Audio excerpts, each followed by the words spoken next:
Honorable Chairperson of National Human Rights Commission of Nepal, Mr. Top Bahadur Magarju, Honorable Minister for Women, Children and Senior Citizens, distinguished guests on the dais and over there, ladies and gentlemen.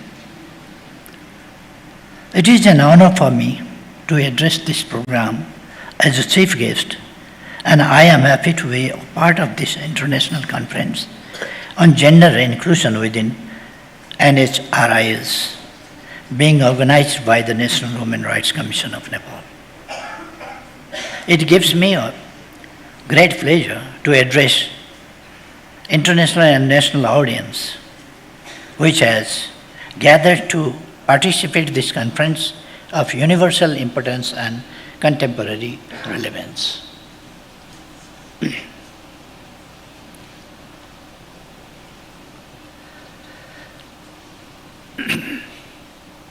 In Nepal, we have made a great progress in the field of gender equality, social equality and justice, and other so many areas. We had caste system in the past in our country, and there were discriminations on the basis of that caste system. But now we have abolished that caste system through the constitution, through the laws, and in the practice as well. There was, of course, discrimination between men and women in the past.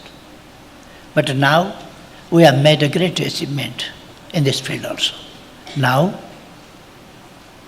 before the promulgation of the Constitution, we are talking about the Constitution, but not only the contribution of the Constitution, but before the promulgation of the Constitution in 2006, our restored Parliament had declared that issued and passed one proposal providing 33% participation of women in the Parliament and in other jobs as well. So now, it is not the previous time. Now, we have 33% in the central parliament or in the provincial assemblies. 33%. That's not a small achievement. And more than 40% in the local bodies. We have 753 local bodies, and there is more than 40% participation of women. And in the field of entrepreneurship and others, and in government jobs and other responsible positions. Before this, we had lady president, we had lady chief justice, we had speaker of the House of Representatives, a lady, and just chief secretary, cabinet secretary is just retired. She was a lady. And in very important and key posts, ladies are holding, and they are conducting and they are fulfilling the job very profoundly. This is the situation.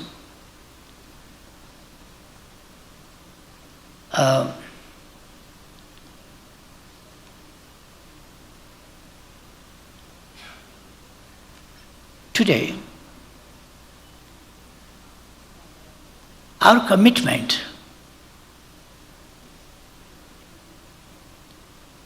to eradicate, abolish all sorts of, all types of injustice, inequality, exploitation, and discrimination is our commitment. And we are working for that.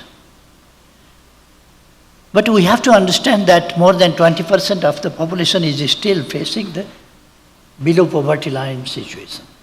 They are facing very hard life. That is very critical.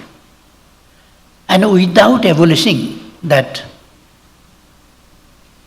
poverty, we cannot fulfill our desire of equality, because some people are not getting appropriate food, shelter, cloth, education and health, etc. Fundamental rights also. In our constitution,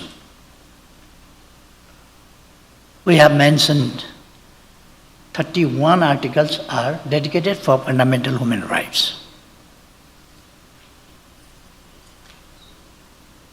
And we are trying to, by letter and spirit, to implement those articles of the Constitution, because they are not just to show in the pages or in the points of articles of the Constitution. We have not to show anything, we have to materialize those things, those articles, which ourselves we did. After the restoration of the Parliament in 1991, Human Rights Commission was formed. And some 23 years before, Women Commission was formed. And